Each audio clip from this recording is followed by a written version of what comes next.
আসসালামু আলাইকুম। কেমন আছেন সবাই? আশা করি আল্লাহর অশেষ রহমতে সবাই ভালো আছেন। আজ আমি আপনাদের 38তম BCS এর 2 নম্বর ক্লাসটা করাবো। দেখেন 6 নম্বর অঙ্কে বলছে 30 থেকে 40 পর্যন্ত সংখ্যা থেকে যে কোনো একটিকে ইচ্ছামতো নিলে সেই সংখ্যাটি মৌলিক অথবা 5 এর গুণিতক হওয়ার সম্ভাবনা কত? এখানে দুইটা কন্ডিশন দিয়েছে, মৌলিক এবং 5 এর গুণিতক। আর এখানে বলছে 30 থেকে 40 পর্যন্ত সংখ্যা। আচ্ছা, 30 থেকে 40 পর্যন্ত কয়টা সংখ্যা আমরা দেখি?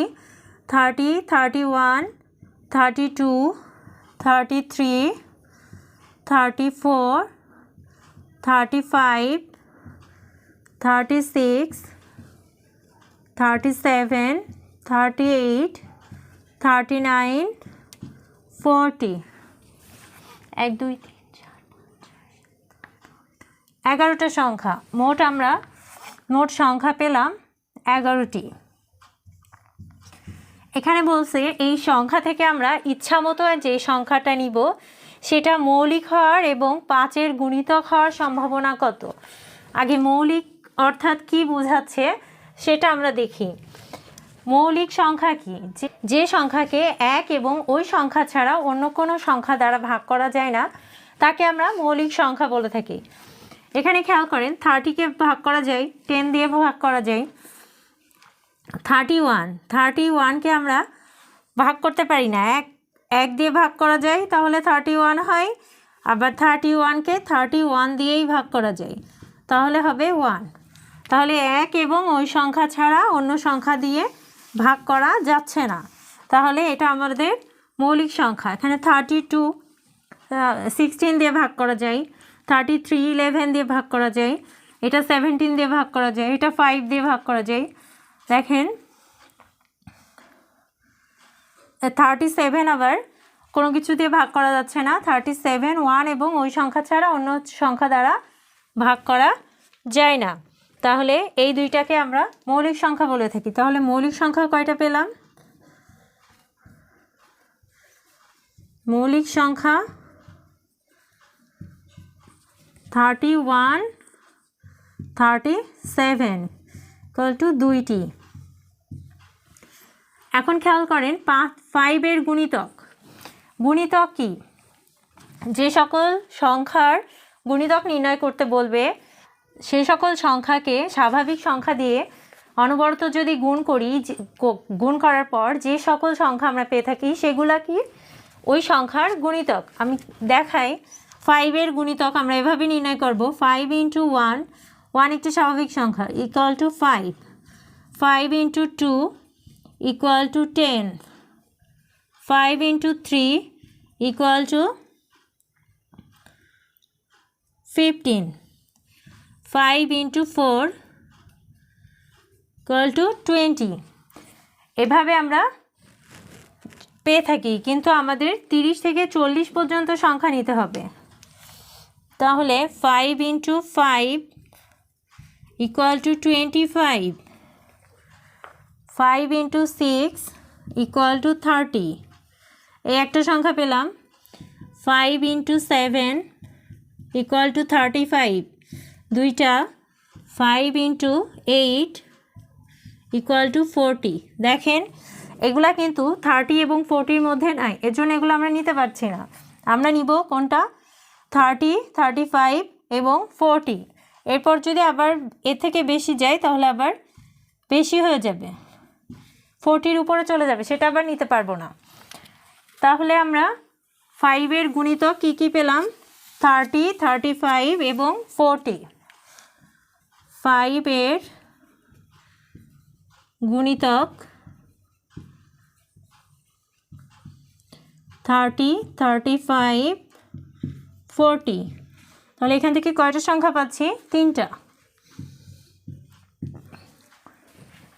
এখন বলছে মৌলিক অথবা 5 এর গুণিতক হওয়ার সম্ভাবনা কত। সম্ভাব্যতার সূত্র অনুসারে আমরা জানি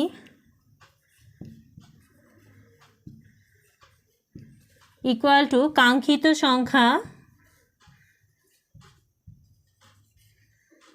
কাঙ্ক্ষিত সংখ্যা বাই মোট সংখ্যা।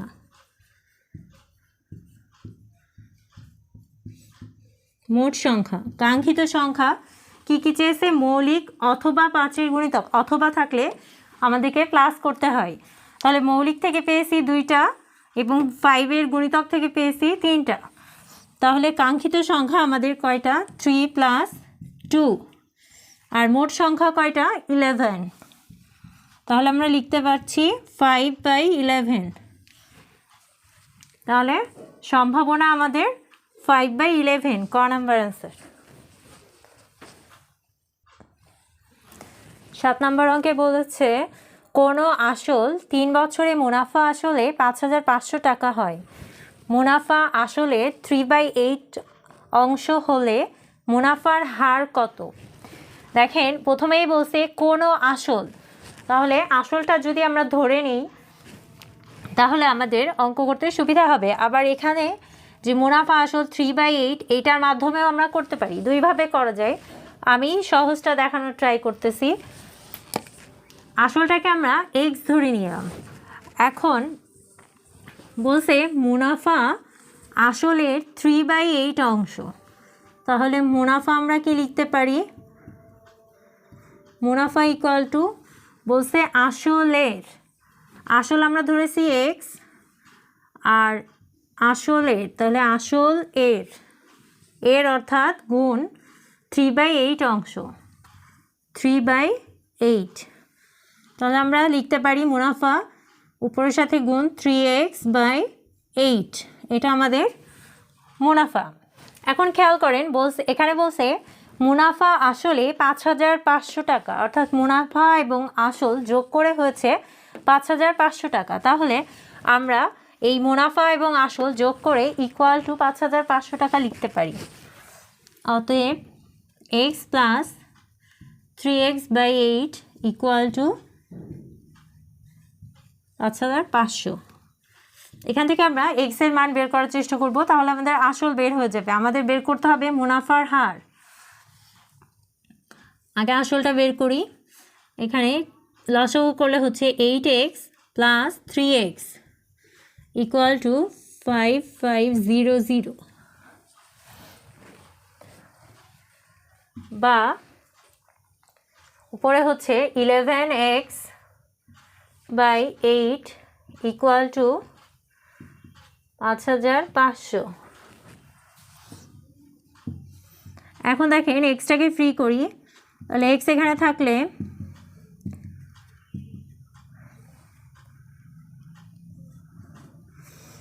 এইট ওপাশে গেলে ভাগ আছে, বেশি আসলে গুণ হয়ে যাচ্ছে, এবং 11 গুণ আছে, এখানে আসলে হচ্ছে ভাগ। 11 দিয়ে এটাকে কাটা যাচ্ছে, 5 11 55 0 0। তো এক্স ইকুয়াল টু এই দুইটা আবার গুণ করে দিব, 5 8 40 0 0, 4,000 টাকা। আমরা আসল পেয়ে গেলাম 4,000 টাকা। আমাদেরকে মুনাফার হার বের করতে হবে। আমরা কি জানি? মুনাফার যে সূত্রটা আমরা জানি, I ইকুয়াল টু PNR। এখানে I আমাদের মুনাফা, P আমাদের আসল, N সময় এবং R হলো মুনাফার হার। দেখি আমাদেরকে কি কি দেওয়া আছে, সেগুলো আগে এখানে বসাই। P আসল আমরা পেয়েছি 4,000 টাকা। x যেহেতু আসল ধরে নিয়েছিলাম, তাহলে আসল P ইকুয়াল টু আমরা 4,000 টাকা লিখলাম। দেখেন 3 বছর অর্থাৎ সময়, আসল P সময় N ইকুয়াল টু 3 বছর। আর আমাদেরকে বের করতে হবে মুনাফার হার। তাহলে আরেকটা কি থাকছে? আইটা আমাদের নাই, মুনাফা। এখানে দেখেন মুনাফা এবং আসল একসাথে আছে 5,500, আর শুধু আসল আছে 4,000। তাহলে মুনাফা আসল থেকে যদি আমরা আসলটা বাদ দিই, আমরা মুনাফা পেয়ে যাব। তো মুনাফা I ইকুয়াল টু 5,500 মাইনাস 4,000, তাহলে এখানে আমরা মুনাফা পাচ্ছি 1,500 টাকা। এবার আমরা অনায়াসে আর এর মানটা নির্ণয় করতে পারবো।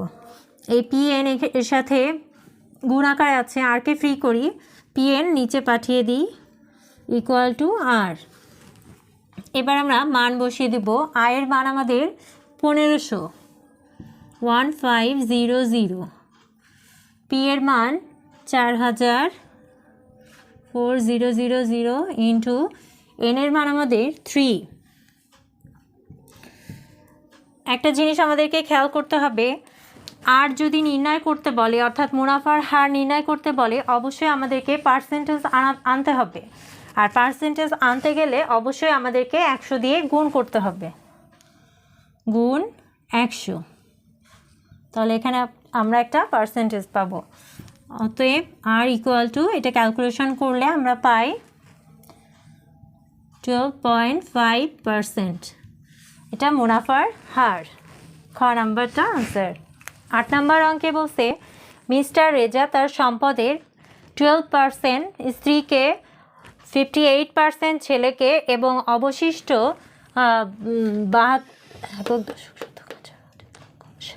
7,20,000 টাকা মেয়েকে দিলেন। তার সম্পদের মোট মূল্য কত? মিস্টার রেজা তার সম্পদের 12% স্ত্রীকে, 58% ছেলেকে এবং অবশিষ্ট 7,20,000 টাকা মেয়েকে দিলেন। তার সম্পদের মোট মূল্য কত? 4টা অপশন দেওয়া আছে।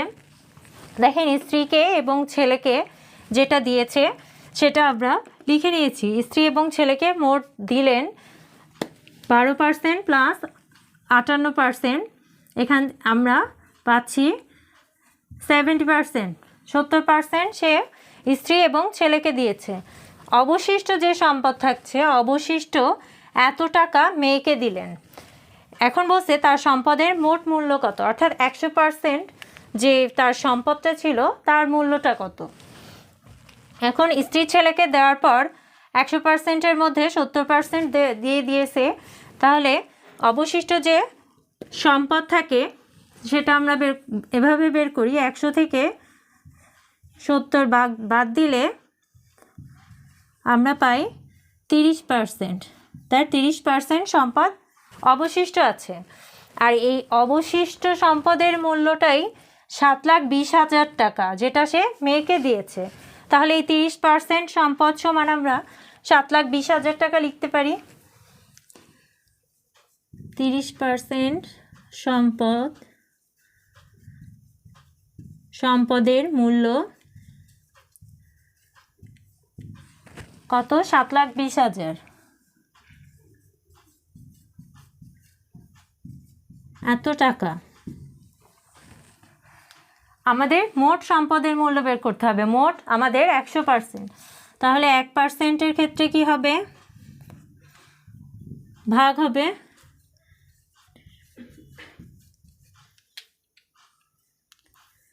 ভাগ 30।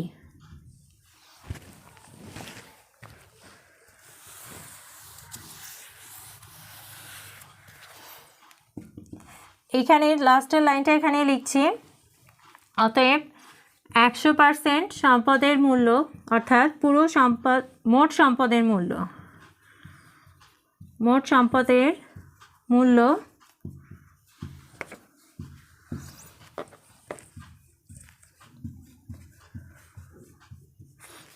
লাস্টে 100% চেয়েছে, তাহলে আবার গুণ হবে 100,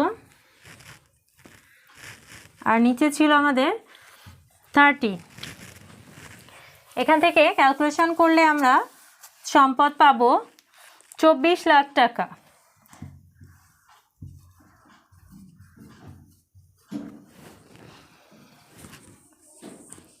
24 লাখ টাকা। উপরে দুইটা গুণ করে নিচেটা দিয়ে ভাগ করলে এটা পাওয়া যাবে। তাহলে আমাদের আনসার 24 লাখ টাকা। ক নাম্বার আনসার। 9 নম্বর অঙ্কে বলছে log x 1/8 ইকুয়াল টু -2 হলে x ইকুয়াল টু কত? এখানে আমাদের 4টা অপশন দেওয়া আছে। আমরা একটা সূত্র জানি সূচকের, সেটা দেখেন x ইকুয়াল টু log ভিত্তি এ এন হলে আমরা এই বেজের উপরে এটা পাওয়ার হিসেবে লিখতে পারি ইকুয়াল টু এন। দেখেন A to the power X equal to N, এটা আমাদের সূত্র থেকে আমরা পাই। তাহলে আমরা এই সূত্র অনুযায়ী লিখতে পারি, দেখেন এই বেজের উপরে ইকুয়াল টু যেটা আছে এটা পাওয়ার দিয়েছে ইকুয়াল টু এই এন লিখছে। তাহলে আমাদের বেজ এখানে এক্স, এক্সের উপরে পাওয়ার আমরা লিখব -2 ইকুয়াল টু 1/8, বা যেহেতু এক্স টু দি পাওয়ার -2 তাহলে মাইনাস অর্থাৎ কি, এটা পুরোটা এক্স স্কোয়ার পুরোটা 1-এর নিচে, 1/x স্কোয়ার ইকুয়াল টু 1/8। এখন দুই পাশেই 1/1 দেখেন দুই পাশেই 1/x স্কোয়ার 1/8 আছে, তাহলে এটাকে আমরা উল্টে দিতে পারি, দিলে x স্কোয়ার ইকুয়াল টু 8 পাবো, বা এক্স স্কোয়ার আমাদের এক্সের মান নির্ণয় করতে বলছে, সেহেতু আমাদেরকে এক্সের এখানে যে কোনো মান এখানে 8-এর এখানে হতে পারে, কিন্তু তাহলে আমাদেরকে পাওয়ার মিলাইতে হবে। পাওয়ার যদি মিলাইতে পারি তাহলে পাওয়ার দুইটা বাদ দিয়ে আমরা এক্স ইকুয়াল টু ওই সংখ্যাটা লিখতে পারি। দেখেন এক্সের পাওয়ার আছে 2, এখানে এমন কিছু লিখতে হবে যেটার পাওয়ার 2 করলে আমরা 8 পাবো। দেখেন 2-র স্কোয়ার করলে হয় 4, কিন্তু আমাদের লাগবে 8, আমাদের আরও 2 লাগবে। এখন 2 আনতে গেলে আমরা যদি √2 দুইটা লিখি, অর্থাৎ √2 যদি স্কোয়ার করি, দুইটা √2 গুণ করলে স্কোয়ার হয়ে যাবে, তখন স্কোয়ার রুট কেটে গিয়ে আমাদের পাবো 2, তাহলে 4 × 2 ইকুয়াল টু আমরা 8 পাবো। তাহলে আমরা দুইটার উপরেই পাওয়ার 2 লিখতে পাচ্ছি, তাহলে আমরা কি নিতে পারি, 2√2 তার পাওয়ার 2, 2√2 তার পাওয়ার 2। এবার খেয়াল করি দুই পাশে এই পাওয়ারটা যদি বাদ দিয়ে দিই তাহলে এক্স ইকুয়াল টু আমরা লিখতে পাচ্ছি 2√2, এটাই অ্যান্সার গ নাম্বার 2√2। 10 নম্বরে বলছে একটি কোণের মান তার পুরো কোণের মানের অর্ধেকের সমান, কোণটির মান কত? পূরক কোণ কি? দুটি কোণকে একে অপরের পূরক কোণ বলা হয় যখন কোণ দুইটির সমষ্টি বা যোগফল 90 ডিগ্রি হয়।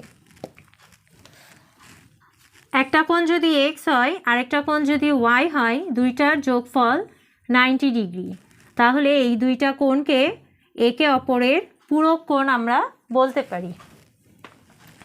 এখন বলছে একটি কোণের মান তার পূরক কোণের মানের অর্ধেকের সমান, তাহলে ধরি একটি কোণ আমরা ধরে নিব, একটি কোণ বা একটি কোণের মান ইকুয়াল টু এক্স, তাহলে তার পূরক কোণ কী হবে? দেখেন এই একটা কোণ এক্স আরেকটা কোণ আছে ওয়াই, তাহলে এই কোণ এক্স সমান আমরা কি লিখতে পারি, 90 ডিগ্রি মাইনাস কোণ ওয়াই, এরকম লিখতে পারি। তাহলে একটা কোণ যদি এক্স হয়,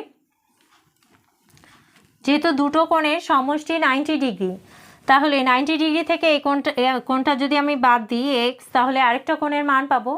তাহলে এক্স কোণের পূরক কোণ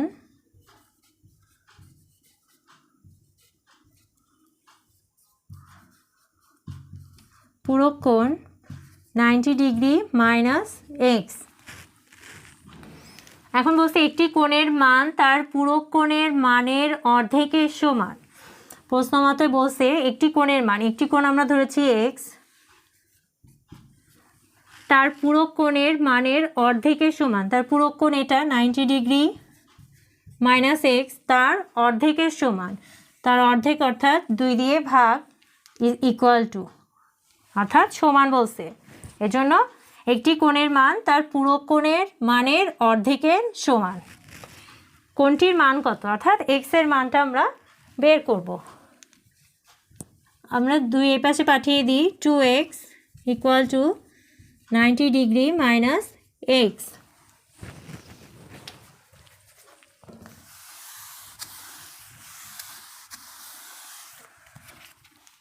বা 2x এই এক্সটা এই পাশে নিয়ে আসি, plus x equal to 90 degree. দেখেন 2x plus x 3x equal to 90 degree, বা x equal to 90 degree by 3, এখানে গুণ ছিল এখানে ভাগ হয়ে গেল, তাহলে পাচ্ছি আমরা 30 ডিগ্রি। অতএব ওই কোণটির মান আমরা পাচ্ছি 30 ডিগ্রি। এটা গ নাম্বারটা আনসার। আপনাদের কোথাও কোনো সমস্যা থাকলে, আরও কোন ক্লাসটা চাচ্ছেন সেটা যদি আমাকে কমেন্ট করে জানান, আমার জন্য সুবিধা হবে, আমি আপনাদের নতুন নতুন ক্লাস দিতে পারবো। তার আগে আমার চ্যানেলটি সাবস্ক্রাইব করুন। আসসালামু আলাইকুম, সবাই ভালো থাকবেন।